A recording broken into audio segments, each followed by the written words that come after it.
This is Randall Osborne, the Covenant Watchman again. I've got an interesting message for you today. What message? Give me Barabbas. Yes, that's my message today. Do we want Barabbas or Jesus? 100 years ago, they were almost ready to call for Barabbas in the Constitution. But a man by the name of A.T. Jones went to Congress and spoke against the law that was being promoted at that time. The Roman state, being the supreme deity, the Senate and people were but the organs through which its ideas were expressed. Hence, the maxim, vox populi, vox dei, the voice of the people is the voice of God. As the voice gave expression to the will of the supreme deity, and consequently of the highest good. And as this will was expressed in the form of laws, hence again the Roman maximum, what the law says is right. Do you believe that? This was article in 1896. Now, in the presence of the Diet, the king at last announced to the elector and his friends that the edict was about to be drawn up in the form of an imperial decree or law, and that their only remaining course, this is in Martin Luther's day, their only remaining course was to submit to the majority. Having thus spoken, he withdrew from the assembly, giving the reformers no opportunity to deliberate or reply. To no purpose, they sent a deputation entreating the king to return. To their remonstrances he answered only, "It is settled affair. Submission is all that remains." And that is what's coming in the near future.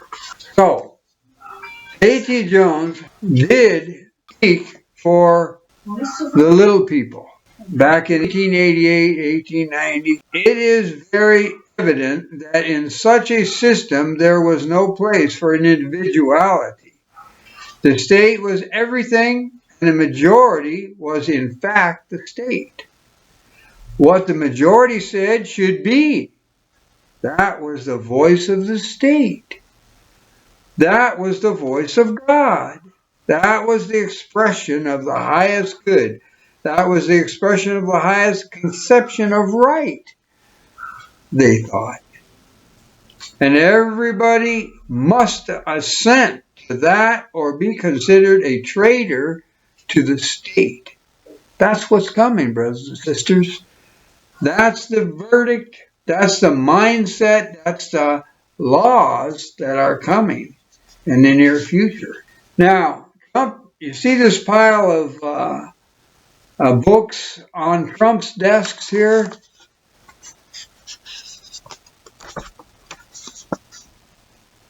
Yes, that nice little stack of books on his desk, where he signed into law, matter-of-factly, executive orders. His executive orders or his laws into law just as he signs them in. Now, he wants a third term, but he'll never receive it. I won't go into that right now.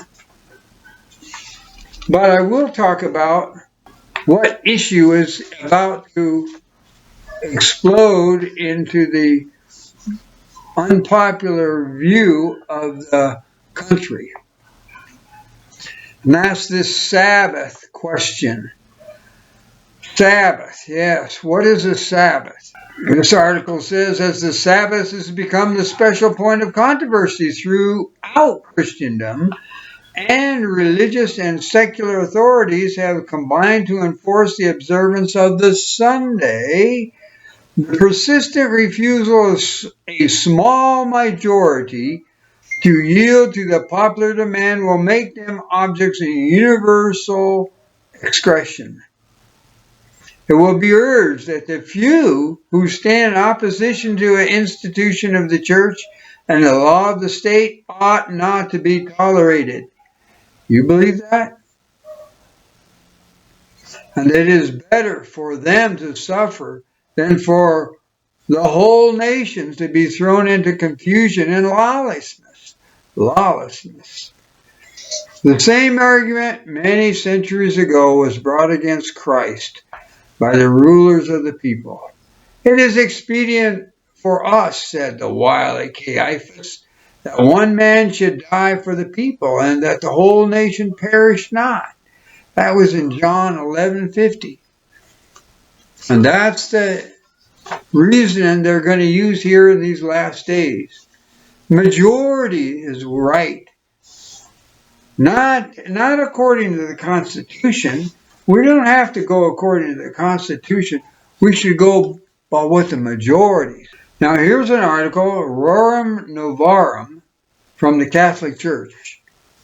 And it's stating thus: the working man, too, has interests in which he should be protected by the state. And first of all, there are the interests of his soul. From this follows the obligation of cessation from work and labor on Sundays and certain holy days. The rest from labor is not to be understood as mere giving away to idleness, but it should be rest from labor, hallowed by religion. They want us to go to church. The Catholic Church does. Rest, combined with religious observances, disposes man to forget for a while the business of his everyday life, to return his thoughts to things heavenly and to the worship which he so strictly owes to the eternal Godhead. It is this above all which is this reason, arid motive of Sunday rest, a rest sanctioned by God's great law of the ancient covenant. Remember thou, keep holy the Sabbath day. Yeah, it's in the Bible, the Sabbath day. And thought to the